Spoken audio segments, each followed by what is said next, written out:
Welcome to This Week in Local, a Localogy podcast featuring lively conversations about the local digital ecosystem, hosted by Localogy analysts Mike Boland and Charles Laughlin. Hello and welcome to This Week in Local. I'm Charles Laughlin, Senior Analyst at Localogy, joined by my colleague, Mike Boland. Mike, how's it going? Hey, Charlie, going well. Great, Mike. So what are you working on? Sure. So, looking at Walmart, which has recently extended its retail media network and sort of opened the floodgates to allow local SMBs into the mix. But first, sort of stepping back, retail media networks, they're all the rage. It's sort of a time when retailers are looking to reinvent themselves and diversify revenue. And these media networks essentially let them monetize the physical space in and around their stores. This is valuable ad inventory. We're talking, flat screen monitors and end caps and demo tables, all that stuff. But given the sort of proximity to the cash register and the exposure to high intent shoppers, it sort of makes sense. So a lot of retailers are jumping all over this. Walmart's one of them. Um, Another thing that this is doing is it lets retailers sort of develop deeper relationships with all the brands that they're carrying on their shelves. So not only selling the brand's products, but helping them to amplify sales through all these in-store promotions. And it's sort of a mutually beneficial outcome if we're talking about like larger basket sizes and all that. And from an ad sales perspective, it's sort of like shooting fish in a barrel. Like these are established relationships they're already having with these brands. But anyway, that brings us back to like this week's news, where in addition to all of those existing brand sort of retail supply relationships, they are now opening up their retail media platform to others, what they call non-endemic brands, which are those that they do not sell on the shelf.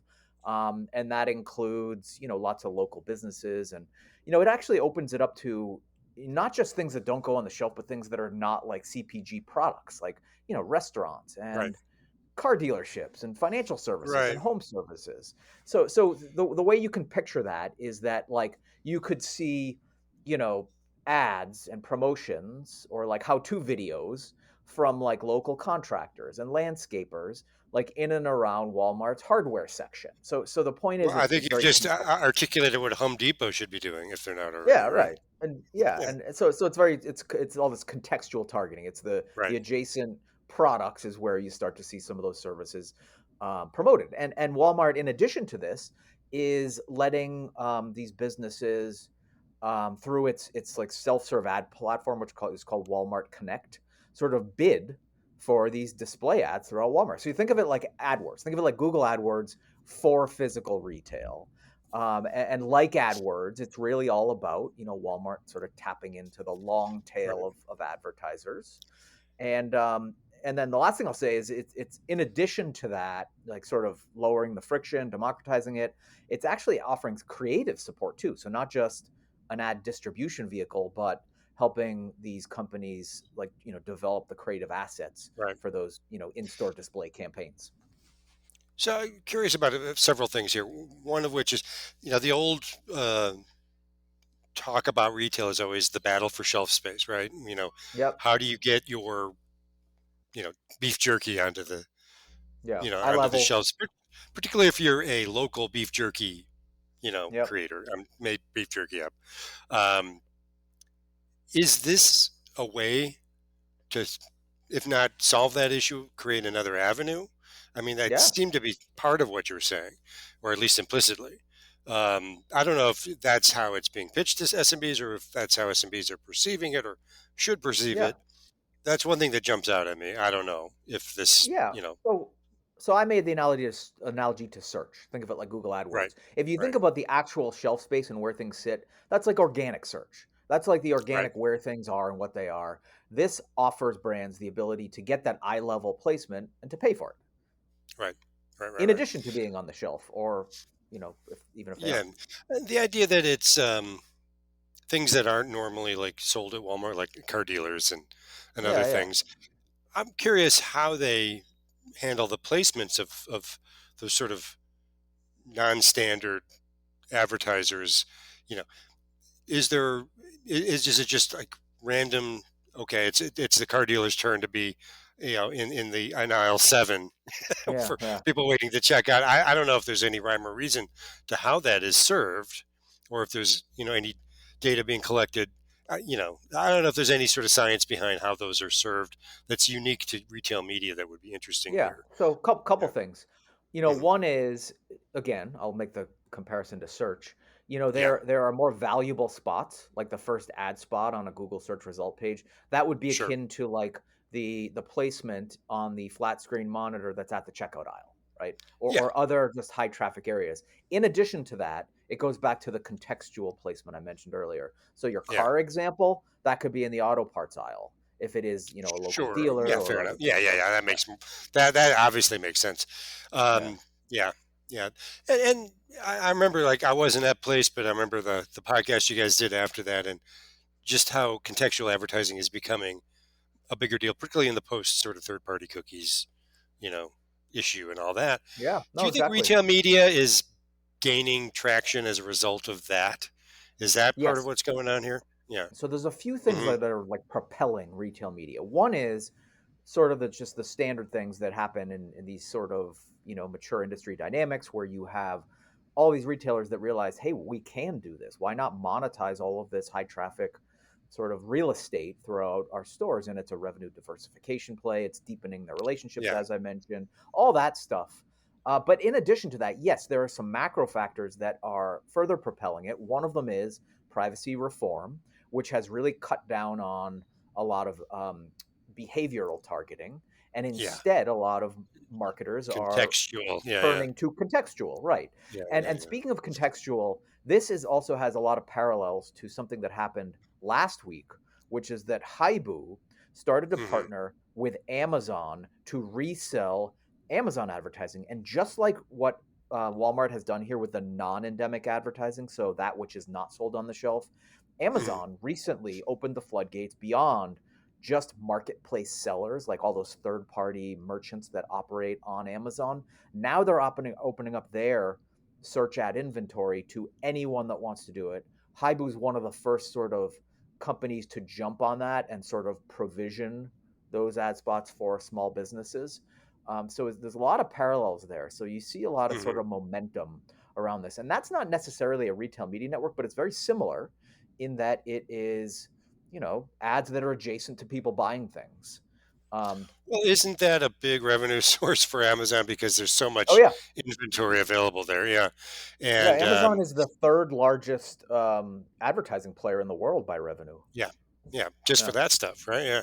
yeah, That's yeah. pretty. So I get the question I have about retail media. There's several, but one is sort of who else isn't doing it and should be. Where's the next kind of field to play on? Is it anybody?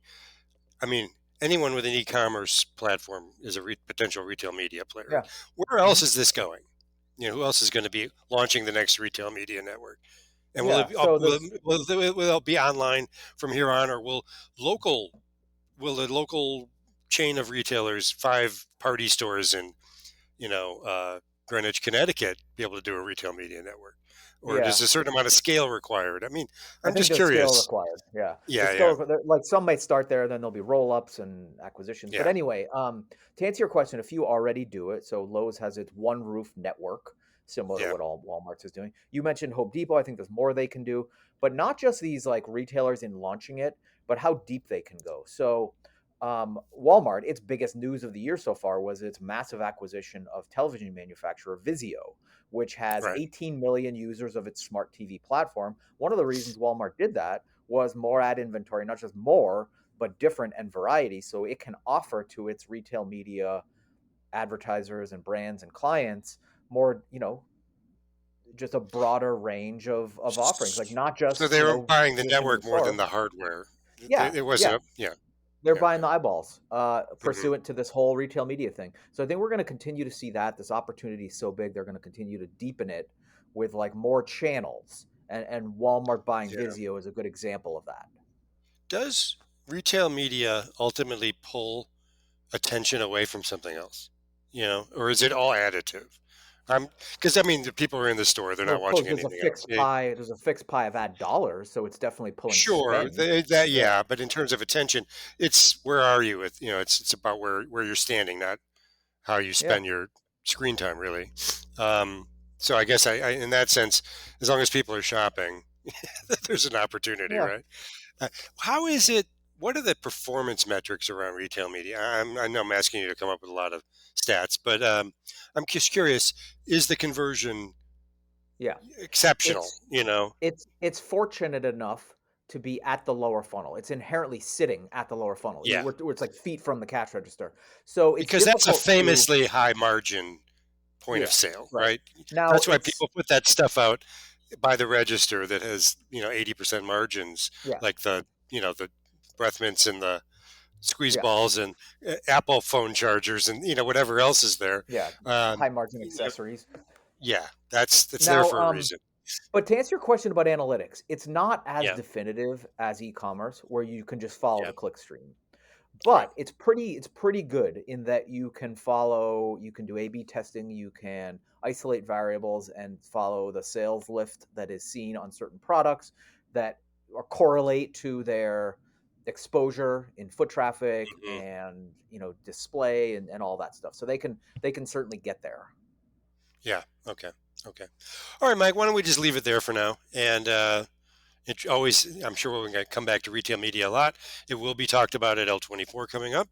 So why don't you read us out? Sure. Thanks everyone for listening. This has been This Week in Local. Stay tuned every week for more episodes. You can find the show on all major podcast networks and find out more at localogy.com. So please subscribe, like, and comment. Your engagement helps others find us. And if you're interested in being a guest or sponsor, you can email us at podcast@localogy.com.